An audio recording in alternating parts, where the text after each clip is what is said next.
Okay, we continue with Prophet for Today by Rabbi Stephen Prushansky. Okay. And as you may remember, prior to, I guess it's almost a month since we met, right? We were talking about the destruction of the city of Ai, in which the Jews were instructed to, in fact they did, destroy everybody, men, women, and children in Ai. They took booty.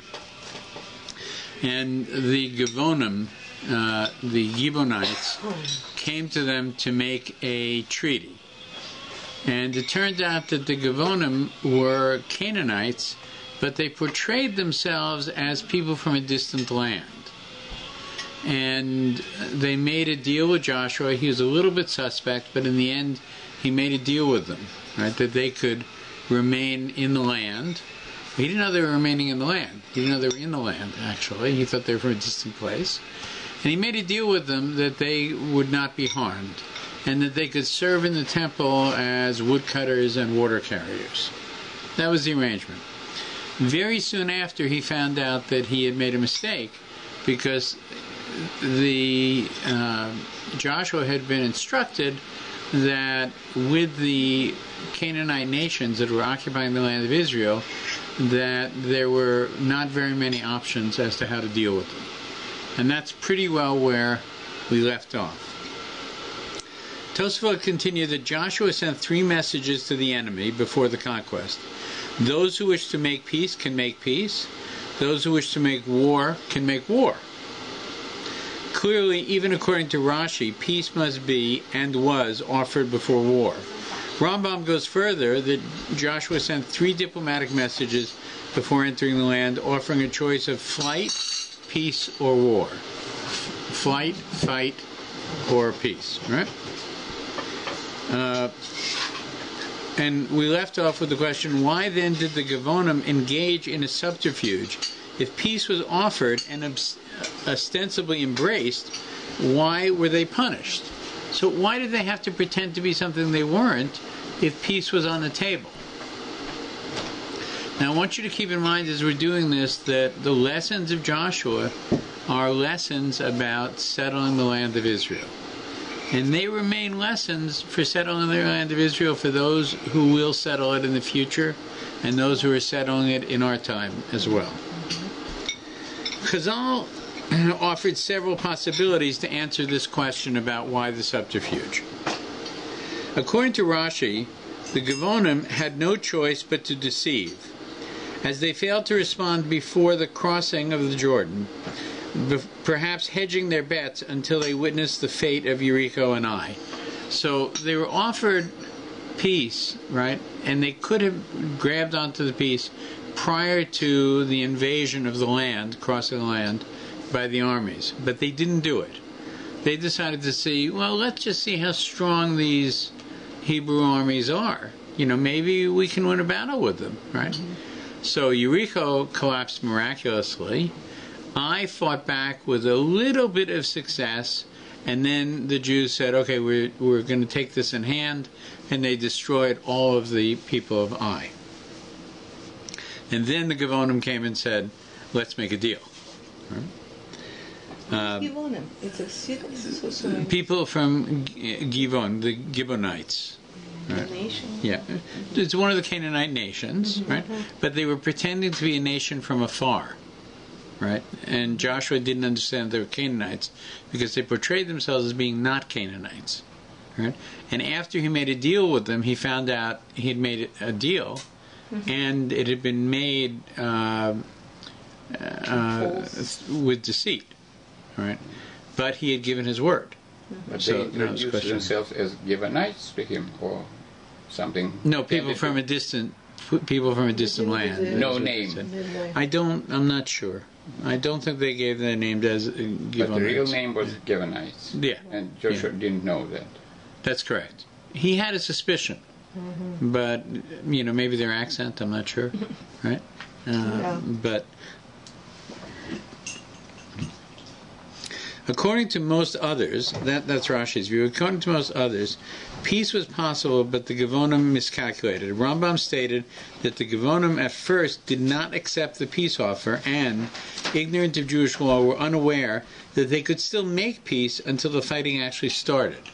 So the first offer, they said, we'll manage this ourselves.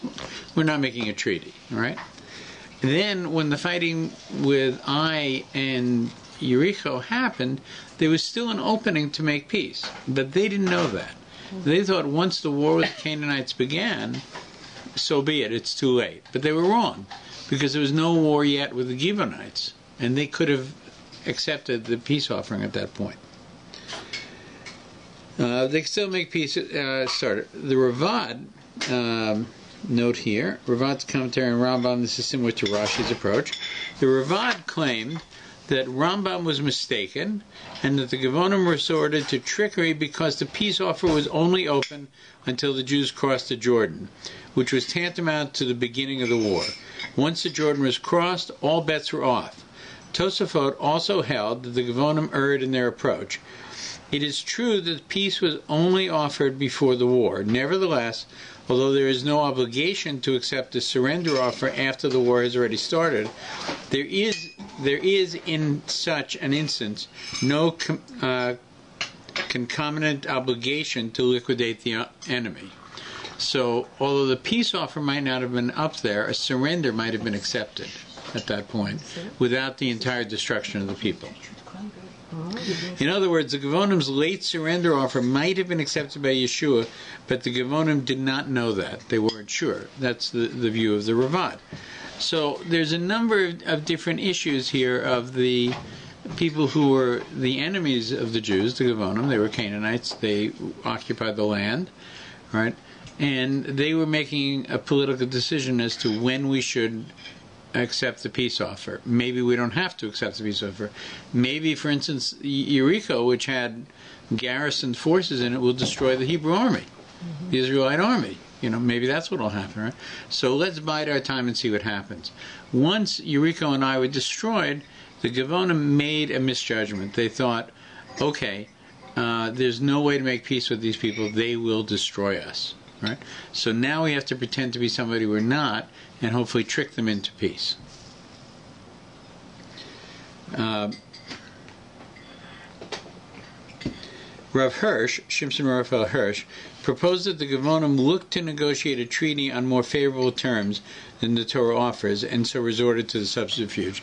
This one is the one that I suspect I like the most, not just because it's Rav Hirsch, but also because, in a way, it makes sense. Remember, when we think about peace offering, for instance, we talk about it today non-stop, the peace process, the lack of the peace process, the 4+1, etc., right, land for peace. We're always talking about two nations living side by side, both secure in their own borders, etc., as though the peace process means that there is somehow a equality between the two sides. Right? That wasn't the nature of this peace offering. Right? This peace offering was a few choices. One, we'll let you leave the country. That's one possibility, right? Or the other possibility is you will serve us. You will become a vassal state to us. You will pay us regularly and you will serve us. You will not be first-class citizens in this country at all. And you will have to take on you have to leave your religion behind and take on, not Judaism, right, but take on a Noahide lifestyle. Yes. This is how usually one nation dictates another, only in case the nation is more powerful or winning. Nobody ever dictates from a position when you don't have a power. We have a unique situation that people who don't have power now dictate the conditions. Right. That's right. It's never happened before. Winning country, America dictate Japanese, Russian dictated Germans what it's going to be. It's how it happened from position of power. Normally the victor makes the determination. That's right. That's right. Yeah. Now there was no victor yet, right? You have to remember. They were when the Gevonim came, right, they hadn't lost the war. They made a calculation after this is not a good situation we're in right now. Let's get into a conversation about peace, right? So they were, they could have been suggesting we're a vassal state. They could have, but what they were hoping for was to have a relationship not of a conquered nation, but more of a supportive nation. Okay, you're more powerful than we are. When Canada negotiates a treaty with the U.S. has much more economic clout, right? Security clout, economic clout. So it's able to negotiate from a great deal more strength than Canada is. Right? That doesn't mean that Canada is a victim nation. It just means that it has less power to negotiate and will probably not get as good a deal at the end of the day, which is a normal thing. The Geonim said to themselves, if we negotiate now, right, we're not at war with them, right? We'll pretend to be people that they don't plan to have war with. In fact, we can suggest, we could be helpful to you, right? So we'll try and make a deal here, right? Once we're engaged in an actual battle with them, then, as he put it, all bets are off. So they were trying to make the best deal they could. If they had said, we're Canaanites, you just destroyed 2 of our cities, right? Or our cousin cities, right? We want to make a deal with you. Joshua would have said, okay, here's the deal.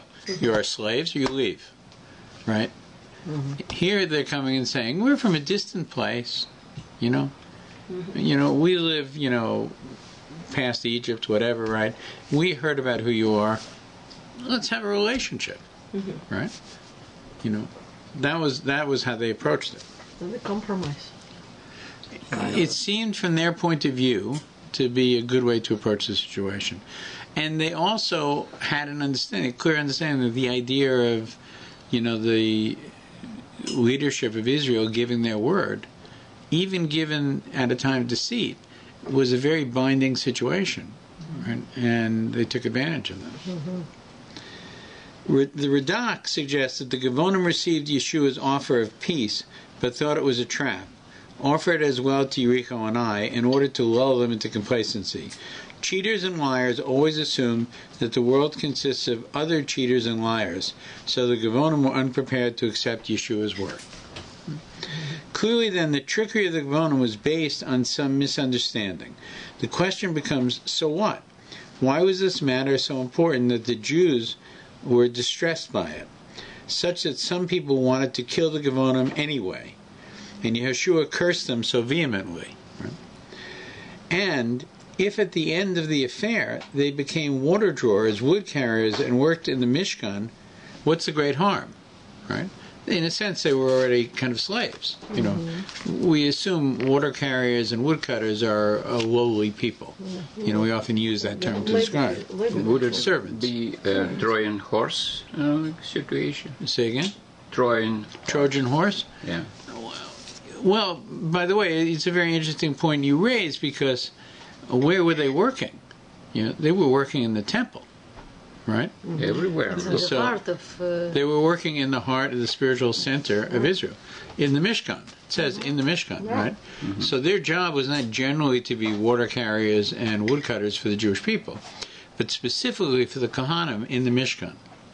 So you're right. It is a potential danger to have in the heart of the Jewish world this kind of, I don't want to use the word cancer, but certainly this different world view, It's like a foreign body, kind of. Yeah, that's right. It's a foreign body. The simple answer is that since our sojourn in the land of Israel was dependent on obeying the Torah explicitly prohibited making any covenant with perverse residents of Canaan. Then any covenant, even one made in error, weakened our hold on the land of Israel. It was not a political or diplomatic concern, rather the introduction into Jewish society of an immoral and hostile element that rejects our value system must over time enervate the moral foundations of our community, weaken the moral foundations of our community. The Jews did not merely fear the technical violation of the Torah's commandments, but the deleterious effects of this treaty on the future stability of the sovereign state. What is deleterious? The negative effects of it. That is to say, God had given, when God spoke to Adam, right? He said, every tree is for you but one. Right?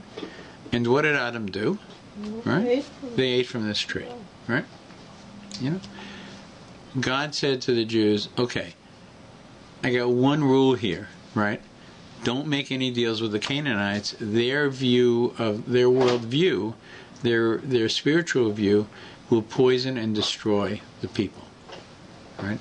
That cannot exist within the Jewish world.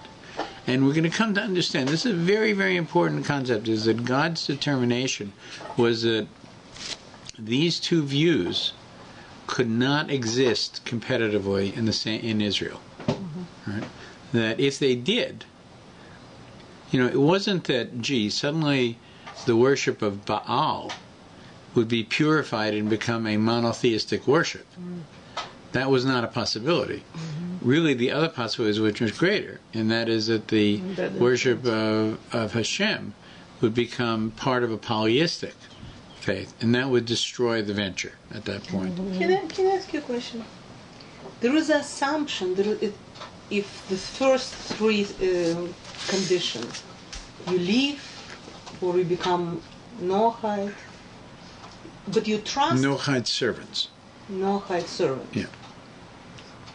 You trust people with whom you shouldn't make deals, that they will become, that they will change their vision of the world, you know, their point of view. To become Noahide, you have to change from a poly... Do you know what I'm saying? Yeah, but so obviously this process, right? And it was a process with very mixed results. We know, you know, as we know the story of Israel after it got conquered, that this issue came up over and over and over again. You right? can't really. But one of the requirements was not simply that they become Noachides, but that they're, you know, they were not worshippers of something intangible. They were worshiping something tangible. They had trees that they would worship. They had idols that they would worship. So one of the requirements of the conquest was to destroy their entire system of worship. Right? But we also know later on how divisive this was. That, you know, there were places where Jews would paint idols on a swinging door. Right? When the door was open, nobody would notice the idols. When the door closed, the portrait of the idol would be very clear.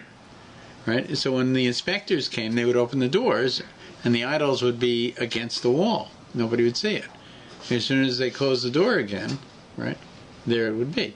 So the ability, in spite of what I've just said, of cutting down the trees and destroying their temples and their high places, you know, this was something that we did not succeed in ridding ourselves of, because we have affinity it remained a tremendous temptation, really until the final destruction of Avodah Zarah, which we've talked about before, and how it came about. But yes, because we had an affinity to it, and everybody does. To worship something that is completely intangible takes a tremendous sophistication and understanding. You know, to worship something, whether it's a king or a baseball star or a movie star or money, something that is tangible, that can pay off right away, is much easier. Much easier. And this has not been... it's hard for us to understand the draw today. That's why I use some of the expressions I use. But the fact of the matter is the combination of this attraction to, I can control my fate by bribing the gods. I can control how my crops will be if only I give up one child a year, you know, to the gods, right? The fact that, you know, there are people, unfortunately, today, who believe that they can control God. It's a bizarre idea, right? Now, when we did a sacrifice in the past, more often than not, it was a sacrifice not intended to convince God to do something we wanted, but rather to reflect our dedication to what God had already done for us, or was continuing to do, or our relationship, or our willingness to sacrifice for that had created the whole universe. Right? But its purpose was not, at the end of the day, to get a raise, right? We make jokes about it. We have symbols for it and stuff like that. I know, raisin, celery, and Rosh Hashanah, right? But the fact, and we understand that God controls all of those things, right? But our ability to influence God, in the sense of bribing God, we understand that that's silliness. You can't bribe somebody, an entity that has everything. There used to be this joke: what can you give a person who has everything? It was a question for Mother's Day, right? Or for birthdays, right? Right. But in God's case, it's actually accurate, right? You can give God your commitment to do His will. That's what you can give God. Because he doesn't have it. Right? Because he actually has chosen not to have it. He's chosen to give you free will to give back. At the end of the day, if a child gets an allowance of $10 and spends his $10 to buy you a gift, right? He's actually spending your money to buy you a gift, right?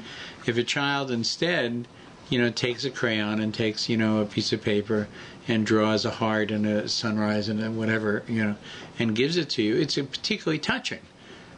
Not because you own the crayons and the paper, but because you don't own his creativity. And that's what he's given to you, his desire to show, right? And so it is with all of our worship, really. It's very different than trying to bribe the gods, right? But the idea of trying to bribe the gods is a very attractive thing.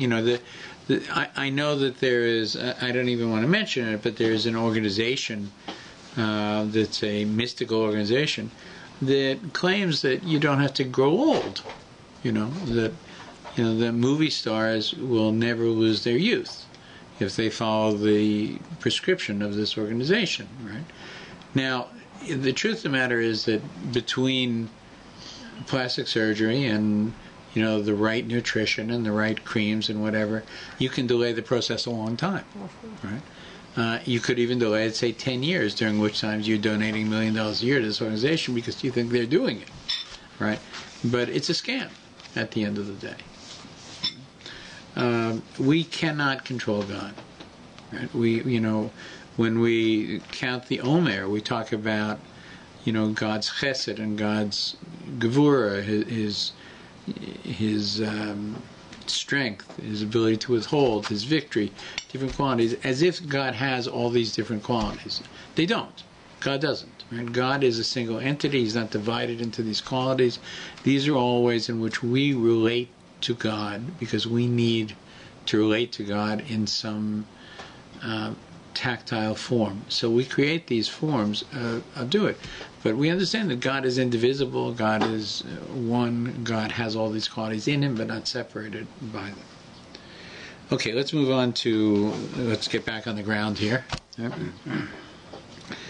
The simple answer is that since our sojourn in the land of Israel was dependent on obeying the Torah, okay, so the problem here for the Jews was not simply that they'd made a political mistake, right, that they'd signed a treaty that might weaken them, but rather that they had violated a central commandment that God had given them. Don't make a deal with the Canaanites, right? Do not treat them as normal people. Their belief system will eventually infect you, right? That was what the problem was, and they realized it as soon as they realized who they were. Since the Gevonim claimed to have arrived from a distant land and sought only a strategic agreement with Yehoshua, they were not asked to convert. They certainly gave no indication that they wished to reside in the land. When the deception was revealed, Yehoshua immediately realized the problem. There was now a fifth column that he had personally ushered into the land of Israel, a nation that merited destruction due to their despicable morals, but which now had rights of residence in the land of Israel. What to do? You see the problem, right? Very contemporary situation. Very contemporary. Very contemporary.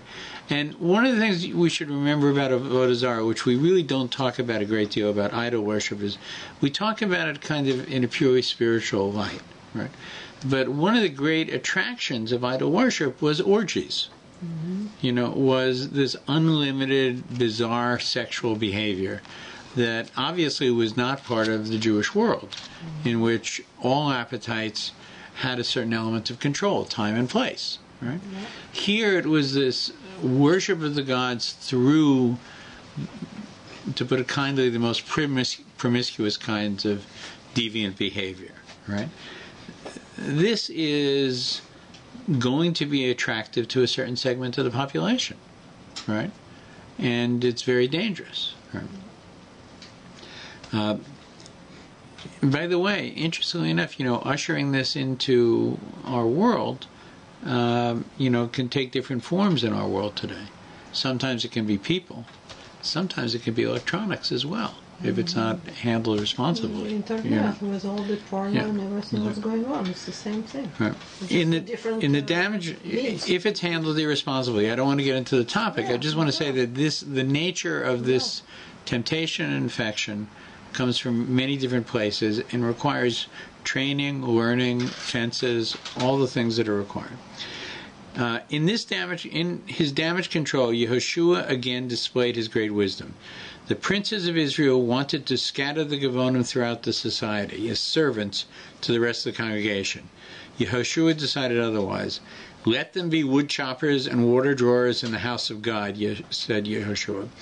The only way to minimize their potential spiritual harm was to have them work in the Mishkan or Beit HaMikdash, in the company of the Kohanim and the Leviim. There they would be positively influenced by the holy environment and gradually forsake their licentious tendencies.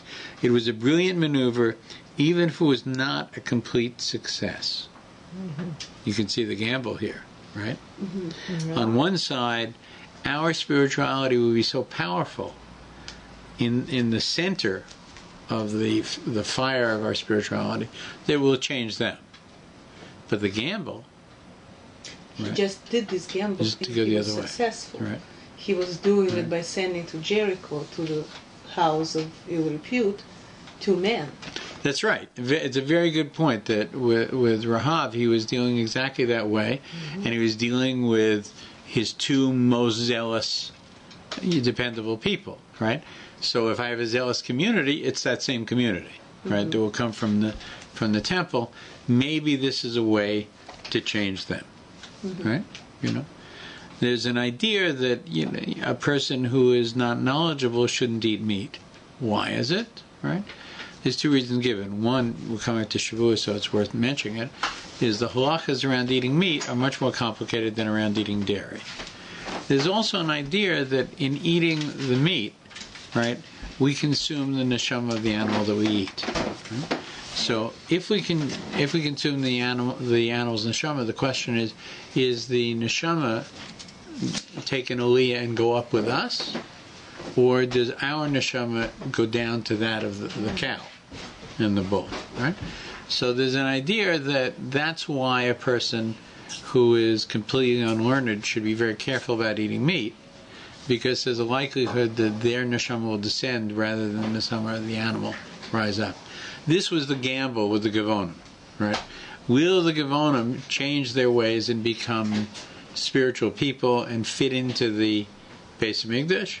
Or will the Levim and the Kohanim descend to the level of the Gevonim, right? And the temptations of the Gevonim, right? So that's really David, was the question. Can I go related to this? Because if it was in the Beit HaMikdash, and also the eating meat or whatever, but meat was deprived of blood, which was the Dishon. So why, in this case, it was... Say again? You're talking about the eating meat, where it's like giving you neshama and everything, but the kosher meat does not have the blood, which is the neshama. By the way, that's not, first of all, entirely true.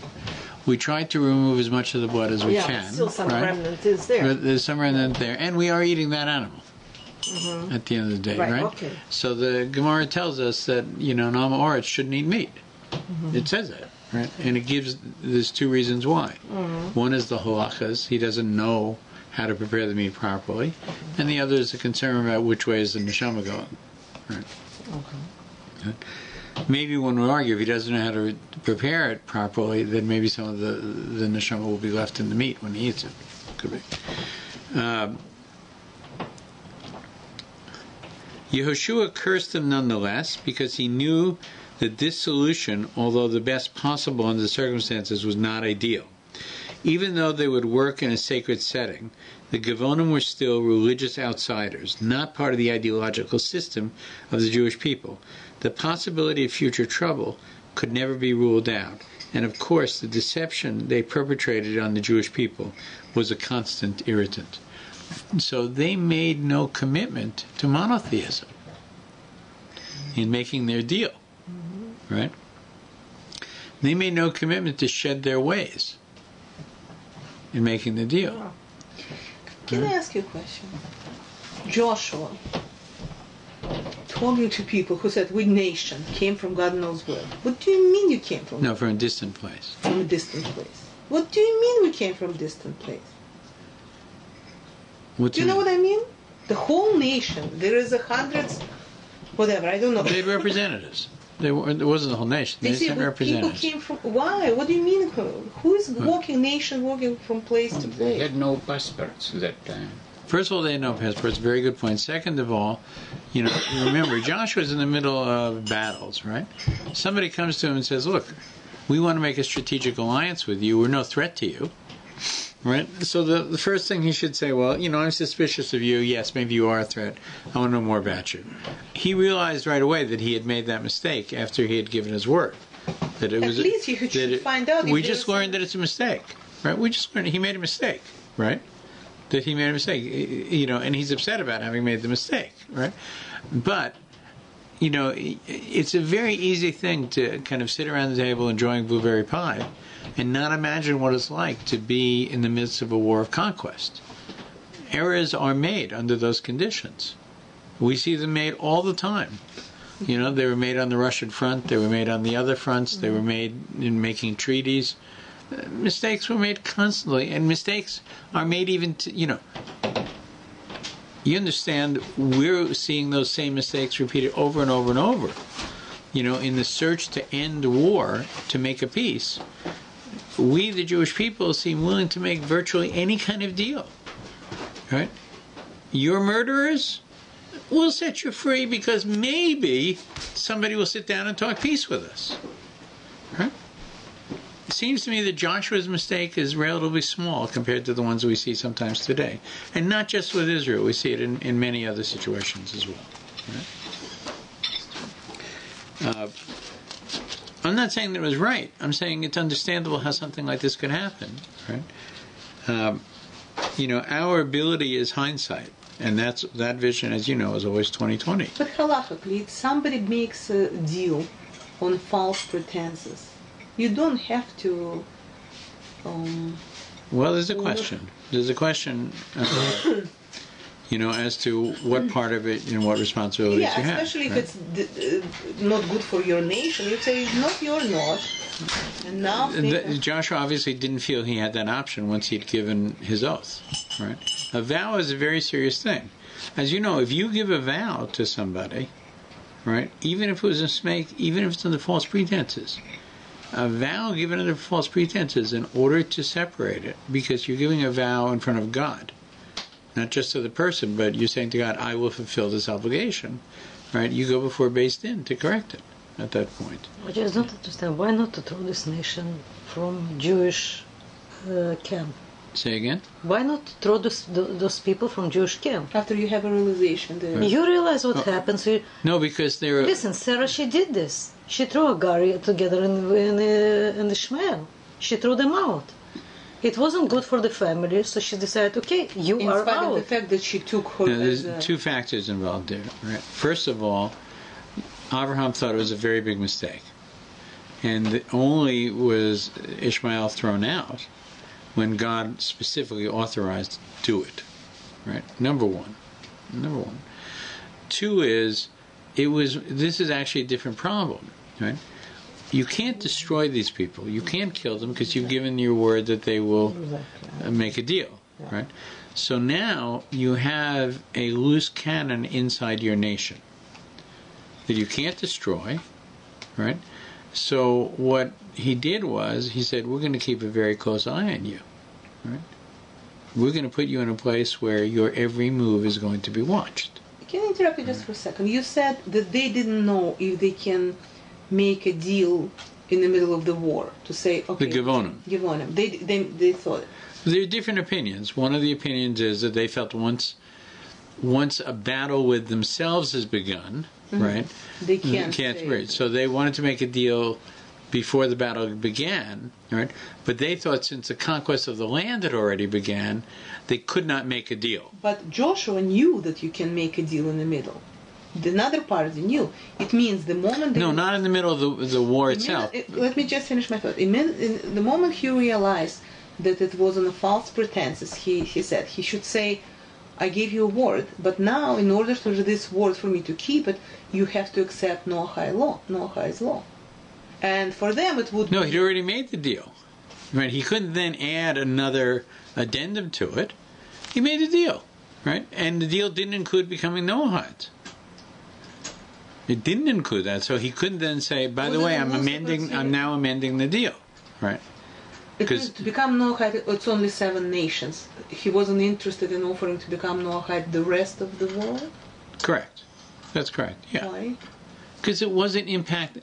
Okay, so this is something we're going to come to later, right? It's a very, very important thing to understand. That those people who lived in the land, right? This whole question of genocide, which we're coming to bit by bit, right? Right, and the reason the Givonim are kind of nervous, right, and want to make this deal, right, was not as much about the destruction of people, right, as it was the destruction of an ideology. I know what you're thinking. Hold the thought. Right? Right? That is to say, God understood, right, that as long as the Canaanite ideology existed, right, the Jewish venture, which God had determined should go forward, as His plan for history, was being threatened. Right? So the question was, how do you annihilate this? Right? One of the ways is to annihilate the people. Right? Another way is to annihilate the belief system. Right? So those were really the two options that were being offered at this point. Right? You can live but give up your belief system. Right? Really give it up. Right? Or you can fight us and see what happens. But we're on a mission from God, and you'll be destroyed. Look what happened to Ai. Look what happened to Yericho. Right? You decide which one you want. Right? Or if you don't like our belief system and you don't want to die, you can leave. Any of those 3 possibilities will leave the land of Israel void of Avodah Zarah, right? Which was critical to God's plan for history. Right. Okay? Can I continue? Yeah. Okay. How many people will work in the Beit HaMikdash? The entire nation? Thousands of people? It's a good question. How many people can work? And you know what? Even if the entire nation works there, so they each do something very small. Like Kohanim, yeah. Some very small, and the entire day they will just sit and they will think about their old ways of living. It's a good point. Well, let's continue and see what the book tells us about I this. can understand it's 10 people, 100 people, 1,000 people. But we're talking nation. Yeah. Now, by the way, we're talking about a city, right? It's not a nation like Iraq. It's a city like Bethlehem. Still, it's a lot of people. So it's maybe 25 to 30,000 people. Something It's like still that. it's a lot of people. Yeah. You spend the day with Kohan, and you next thing you know, you're... No, but you should mind, actually, the temple, the Beit HaMikdash was a huge building. Enterprise. Huge enterprise. By the way, don't exaggerate. It wasn't so big. I don't know. Remember, it was... my imagination. Remember the Kohanim, which were a small section of the smallest tribe, only got to serve 2 weeks at a time. A year. Right? And not all Kohanim served at all. Okay. Right? The oldest of families served, usually, right? Many Kohanim didn't serve at all in the temple, right?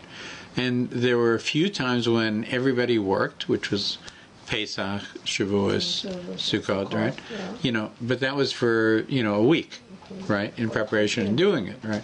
Well, But the rest of the year, it was, not very crowded. There wasn't enough jobs for all the And Kohanim. plus or we the have Levim. our schnorrers. Why we have to feed those schnorrers? It's a good point. Okay, so let's continue.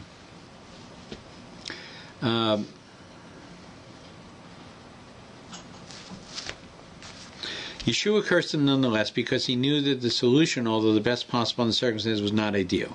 Even though they would work in a sacred setting, the Gvonim were still religious outsiders, not part of the ideological system of the Jewish people. The possibility of future trouble could never be ruled out, and of course the deception they perpetrated was a constant irritant. Why was Israel bound to an agreement that was fraudulently obtained? Your question. Rambam ruled that it's forbidden to equivocate in the covenant or lie to the nations once they have made peace and accepted the Noahide laws. But they hadn't accepted. Even if peace is achieved under false pretenses, assuming, of course, the adversary adheres to the agreement cannot be renounced, nor can the enemy be cheated in return. There is a double standard that demands higher ethical conduct from the Jewish people.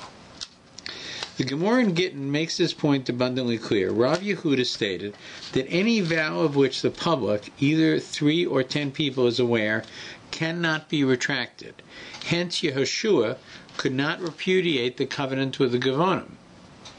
The rabbis who disagree with Rav Yehuda permit the retraction of even a public vow under certain circumstances and maintain that the agreement with the Gvonim never formally took effect. So why didn't Yehoshua kill them? Because of the desecration of God's name that would entail. Tosafos comment, if not for the potential Chilul Hashem, the nations would say that the Jews cannot be trusted to keep their word. Yehoshua could have banished them from the land. Yehoshua's hands were... the nations would say that they cannot be trusted to keep their words. Yehoshua could have banished them from the land, but then it would have been a violation of the vow, and the Jews' future treaties could be trusted. Yehoshua's hands were literally tied by the principal mandate of Jewish life, to sanctify God's name through all our endeavors. Now you may remember, this should remind you of a story, right? A story of Dinah, right? Right? In which the sons say, okay, we will make a deal with you, even though you have taken our daughter and raped her. We're going to allow you to marry her and our families will be together, but under one condition: you have to do bris milah. And then they waited until the 3rd day, which was the day of the greatest pain, right? And then Shimon and Levi, who were young men they were around bar mitzvah age, strapped on each their swords, and they went and they killed all the men in Shechem. Right? Now, their father's reaction to it was very harsh, and he never forgot it. On his deathbed, he cursed them for it. Right? So he said, "You're using the tools of Esau."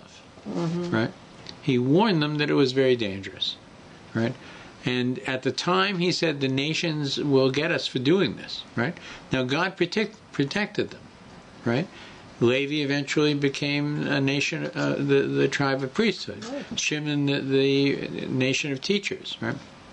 But clearly, the view of their father, Yaakov, was that they'd done a very wrong thing. Right? If Yehoshua were going to do this, it would be virtually repeating that behavior, it seems to me. Created deception, right? Right? In this case, the other side had created deception. In our case, we had created deception, right? But make a deal and violate the deal knowingly, right? We're not supposed to do that. That's clear. This point motivates, but also haunts us to this day. When the Oslo Accords broke down in the mid-1990s in a wave of Arab terror, some Jewish voices urged a unilateral observance of the treaty's terms on the grounds of Chilul Hashem. That we still have to keep our side of the bargain even though they're not keeping theirs. Even if the Arabs breached each and every one of the commitments, raising an army far larger than permitted with more powerful weaponry, perpetration and support of terror, relentlessly hostile propaganda and inculcation of a hatred against Jews and Israel, etc. Many held that even if this was going on, it would be unbecoming and immoral for Israel to abrogate the Oslo Treaty and neglect to carry out its obligations, primarily surrender of the land and financial support of the very Arabs that had violated this agreement. And they cited the Treaty of Givon as proof. Look how noble Joshua was. Will we be less? The analogy was... like this. What? You don't sign treaty like this, yeah. The analogy was flawed, primarily because the Givonim, although dishonest in obtaining the agreement, always adhered to its terms and willingly became servants of the Jewish people. Thus, Israel's paramount obligation to sanctify God's name precluded a renunciation of this treaty. But the Oslo Accords, while similarly procured through duplicity, were immediately breached by one of the two signatories. Why Israel, for the next decade, through 5 prime ministers of different policies and temperaments, insisted on fulfilling its terms unilaterally is a mystery that future generations will undoubtedly explore, but perhaps never unravel. Surely it defied logic, common sense, and the norms of diplomacy and elementary morality. The duty of Kiddush Hashem, of sanctifying God's name, is fundamental to Jewish life. And the Givonim knew this, and they knew how to exploit it. They cunningly took advantage of the Jews' yearning to magnify God's name in the world, and knew exactly the right words, the correct terminology that would appeal to the Jewish people. Does this ring familiar? Right? You know, there are certain words that evoke a moral high ground, whether you have it or not. Right?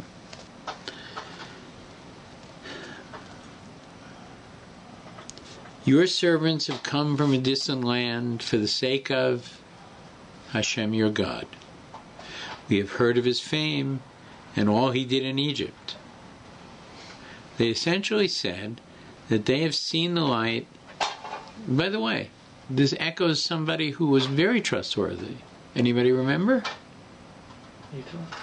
Exactly. Very good change. Yitro came and he said, I saw what happened, right? Meaning the Yam Suf and the Exodus, right? He said, I understand that your God is God, right? They said, your servants have come from a distant land for the sake of Hashem your God. We've seen the light. We're like Yitro. And remember, Joshua knew Yitro. Right? This is not like a distant thing, right? Yitro is the father-in-law of my teacher, the person who I served, right?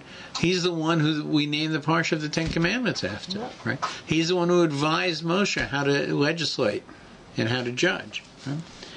We have heard of his fame. They're talking about God. The Givonim said, we have heard of his fame and all he did in Egypt. They essentially said that they have seen the light, that they view the world events precisely as we do, and therefore there is no obligation, no reason for hostilities. They want what we want, to recognize the obligation of all creatures to thank praise, quote, to thank, praise, and extol the Creator. They pretended to adopt Yehoshua's formulation of Aleinu, to be our partners in the perfecting the world under God's kingship. Right? They knew how to talk the talk.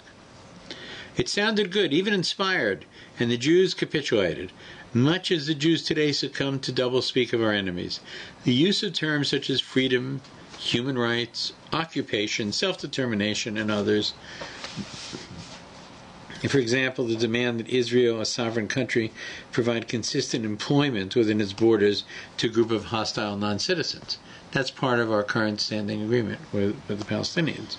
Defies logic, is unprecedented, yet is internationally accepted as one of Israel's obligations. This is actually the point that you raised. When people lose wars, right, they are subject to the dictates of the victors. Right? You know, only do they earn their place, you know, in society many years later, is what our history is, particularly if they start an aggressive war. Right?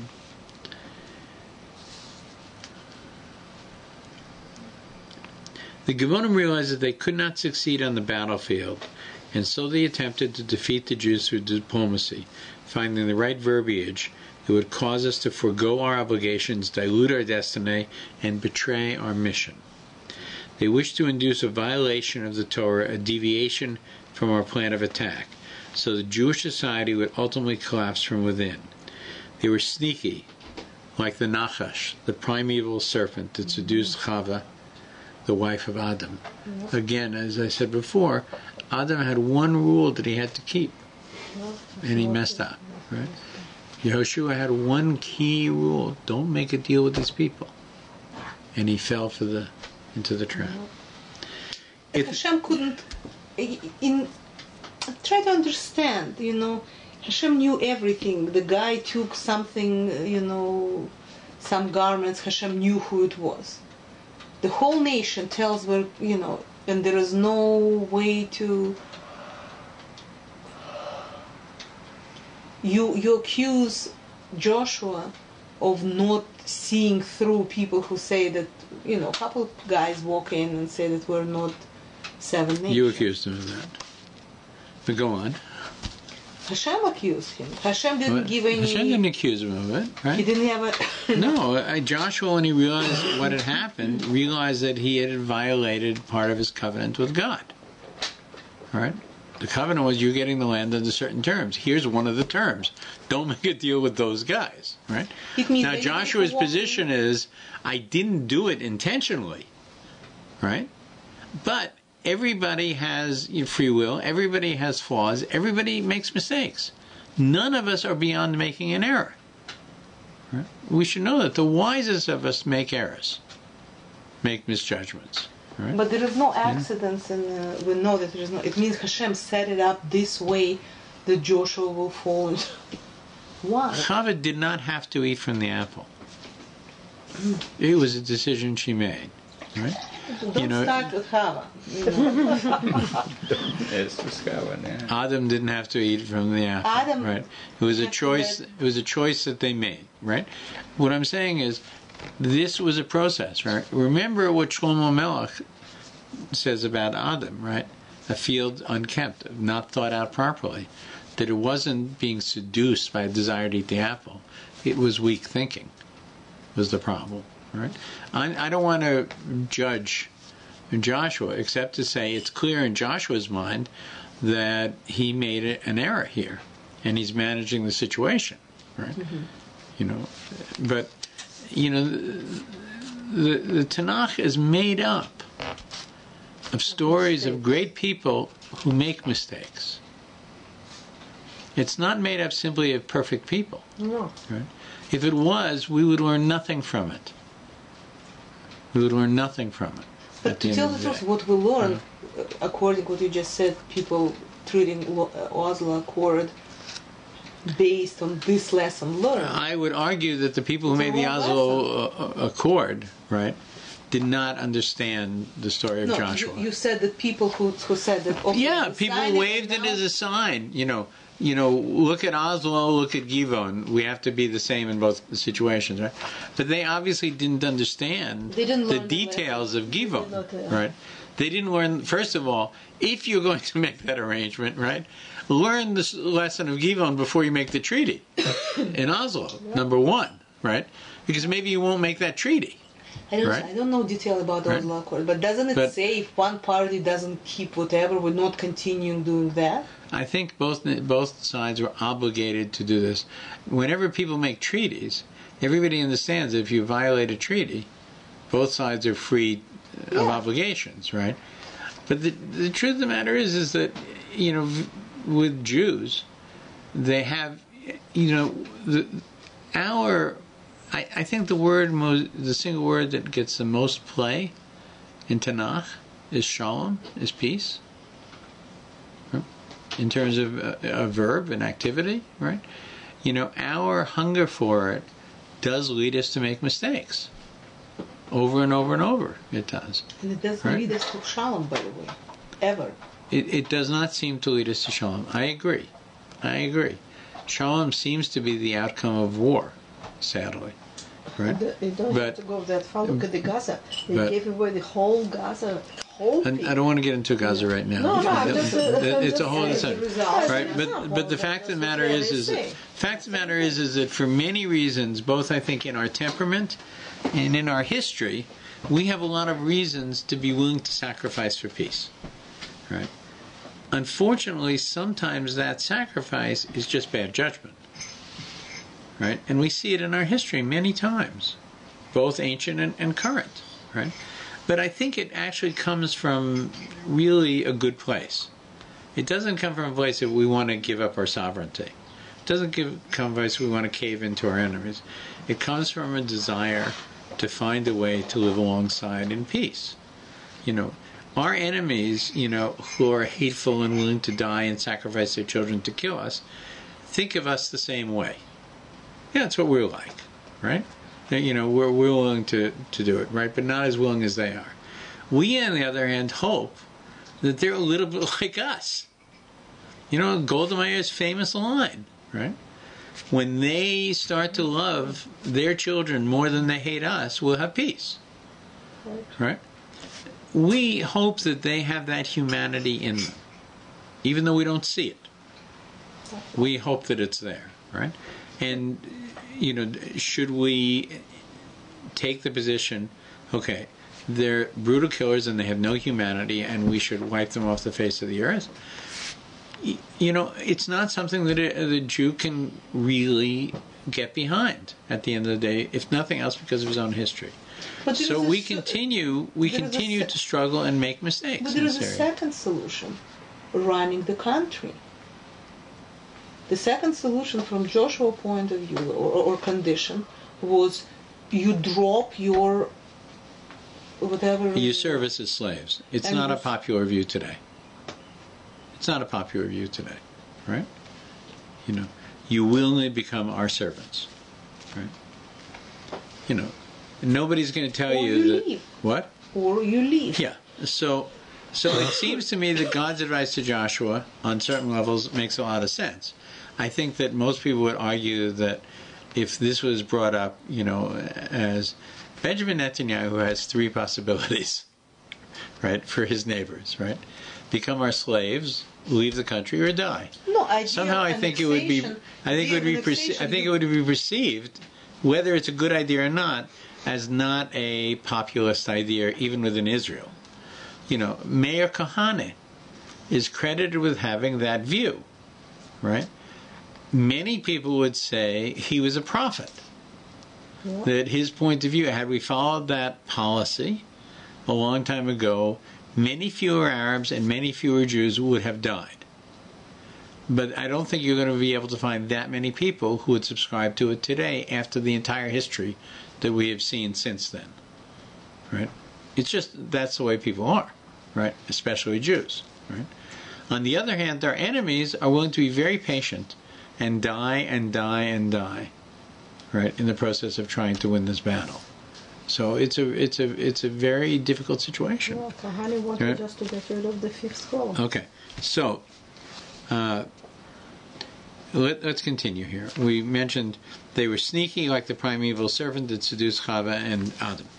If they were part of the Amori tribe, why were the Gevonim referred to as Chivi? Because they behaved like Chivi. Chivi derives from the word Chivya, which means snake in Aramaic. Right? Like the serpent which seduced Chava with words. They said, quote, "We know the Torah prohibits Israel from enacting a covenant with the Canaanite tribes, so we will deceive them into signing a treaty. If they then kill us, they would have desecrated God's name. If they do not kill us, they would have violated the Torah's decree. In any event, they will be punished, and we, the Gevonim, will inherit the land." So it was a very, very diabolical plan, right? Mm-hmm. Right? If they break the treaty and kill us, right, they will be seen as violators. God will punish them for breaking the treaty, right? And if they don't, right, then they violated the deal with God and made a deal with us. And they themselves right? have complete immunity from anything from God? No, didn't you notice they were willing to die for this, right?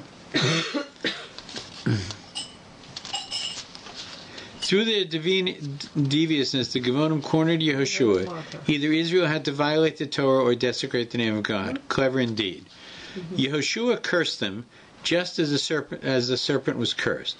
Just as the serpent desired Chava and schemed to seduce her, so the Gevonim desired the land of Israel and sought to obtain it deviously. Similarly, Shechem, the prince of the land, kidnapped and raped Yaakov's daughter, Dinah, and then wanted to marry her in order to destroy Yaakov's family from within, through intermarriage. Givon too wanted to commingle with us and to integrate into our society in order to draw us to idolatry, tear apart the fabric of Jewish society, and undermine our position in the land of Israel. Their goal was not peace. Their goal was the destruction of the Jewish people. Yeah. Peace was their tactic. Peace was their tactic. And words were their weapons. Like Bilam, the Gevonim knew that our rights to the land of Israel are inextricably linked to our observance of Torah. Their tactic was indirect but ingenious. Weaken the Jewish people's attachment to Torah, and the land will gradually slip away from them. So remember, Bilam made a tremendous effort to curse the Jewish people. Yeah. And he failed. Every time he tried to curse them, God forced him to bless him. And so as an afterthought, he said to Balak, he said, look, the plan we had didn't work. I got plan B. Right? You have like very attractive Midianite dancing girls. Right? The way that God will desert the Jewish people is if they behave immorally. And you've got the tools to do it. Right? So go have your girls start having relationships with the Jewish men. They will bring them very quickly to idolatry, and their God will desert them. And this was the cause of, interestingly, Moshe Rabbeinu's last military campaign, was to destroy the Midianites for having done this, right? And before that happened, God caused a plague in the camp. Does anyone remember how many people were killed by this plague? Yeah. 24,000. Right. Which is exactly the number of Rabbi Akiva's students. 12,000 pairs of Rabbi Akiva's students died. Clearly, we won't get into it now, but since we're in the middle of the Omer, and we've just passed Lag Omer, we should observe that this number cannot be coincidental.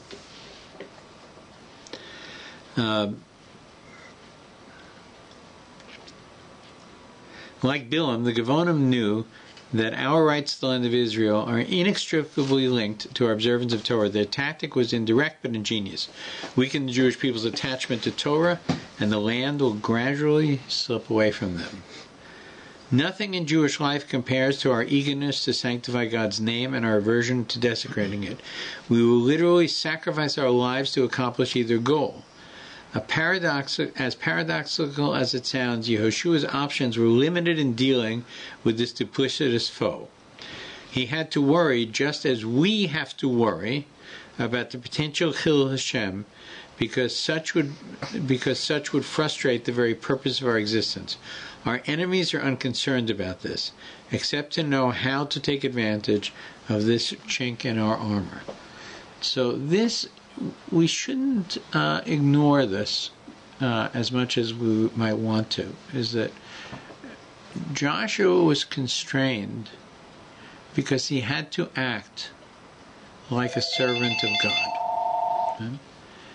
And hold on for a second.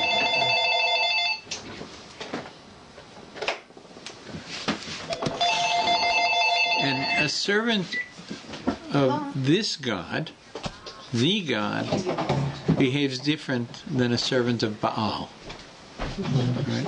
A servant of foreign gods, right? And Joshua's nature and his learning and his whole life revolved around this, right? And we are descendants of this, and we fear tremendously being perceived as creating a Hillel Hashem as a nation. So that when the European Union complains, when somebody complains about SodaStream, this company, right? They are exploiting, the occupied, enslaved Arabs of the West Bank, and consequently we shouldn't drink their soda water, right? We're all actually quite worried about it. What does it mean? The European Union won't buy these products, right?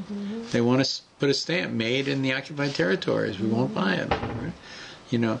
Along comes this actress, right? Who says, wait a second. I looked at this thing. This is the best thing that happened to those poor occupied Arabs. They're getting a decent salary. They're getting a salary on par with their Jewish colleagues, right? This is actually a bridge to peace. But we shake and worry. And you could laugh at it and say, how could we be so stupid? But it's not simply that. It's ingrained in us that we have to live beyond the law. The Pirkei Avos we read between Pesach and Shavuos, right? The writings of the fathers. The writings of the fathers have no halachas in them at all, right? They are a medrash from which we do not devise halachas, right? What are they about? They are about living beyond the law, right?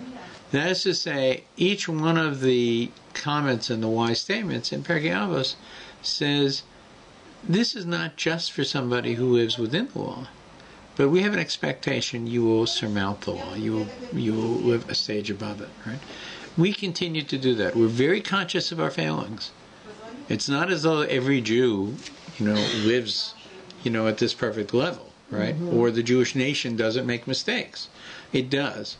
But clearly our goal, our raison d'etre, our behavior, right, is aimed at a very, very high level of refinement of behavior towards even our enemies. The idea of sending text messages that we're going to attack you ahead of time, right? It used to be electronic the leaflets that would be dropped, so you didn't kill civilians, to say, we're coming in and we're going to destroy this area, right? Now, we actually send them electronic text messages and emails that we're coming, right? You understand, in doing that, we endanger ourselves. We eliminate the whole element of surprise, which is critical in a military campaign, right? We do it, why? To preserve civilian life, right? And we preserve the life of those terrorists who want to kill us at the same time. But we continue to do it because that's who we are. I think we should hold here.